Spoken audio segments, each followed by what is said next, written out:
Hello, today, We are going to prepare some white beans with vegetables. One of the easy ones. The kind that almost make themselves and make you feel at home. The kind that once you try them, you want to have them again.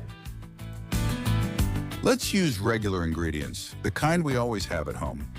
Nothing strange, nothing modern, real food.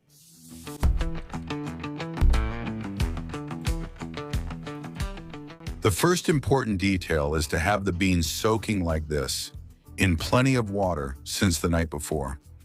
Then you just have to drain the water and the beans are ready to go into the pot. Essential tip.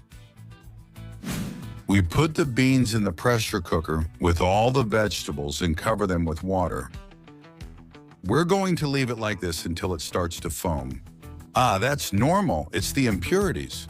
Getting to this point over medium or medium-high heat takes a few minutes, so you have to be a little patient.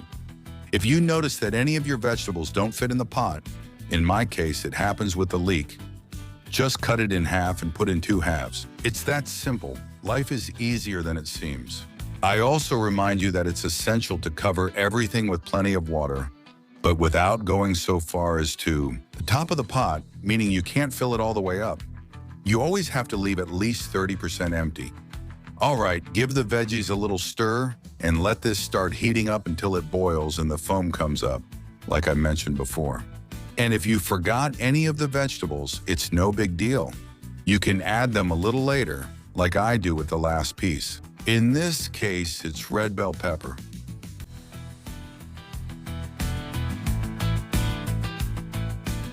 Now we add the oil, the salt, and the paprika.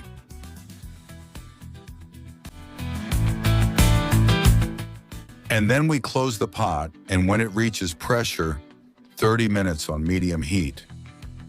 So you have to keep an eye on the valve, and when it builds up pressure, 30 minutes.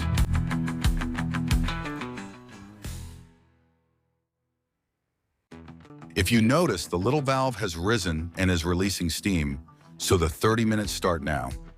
That's the good thing about the pressure cooker. You don't have to do anything. It does everything for you.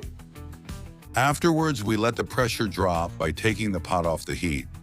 And once there's no pressure, we open it because we're going to take out the vegetables whole just as they are.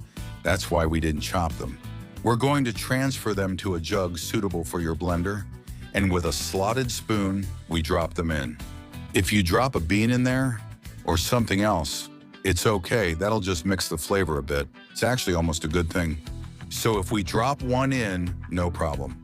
The important thing is to fish out all the veggies.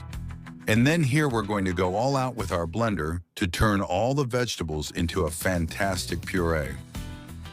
This makes the beans really flavorful and gives you a nice thick broth. So let's go. Blender on and keep mixing until you get a puree. Do it with a lot of care so it comes out really, really well blended. That way the final texture, when we mix it back with the beans, will be much nicer. And now that we have it, let's put everything back on the heat.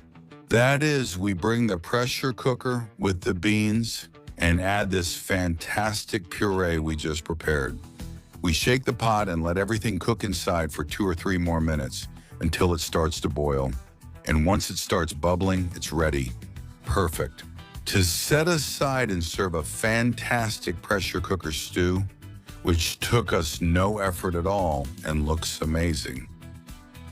It's the kind of dish that makes you fall in love with cooking again. Simple, cheap, and truly nourishing. Look at that texture.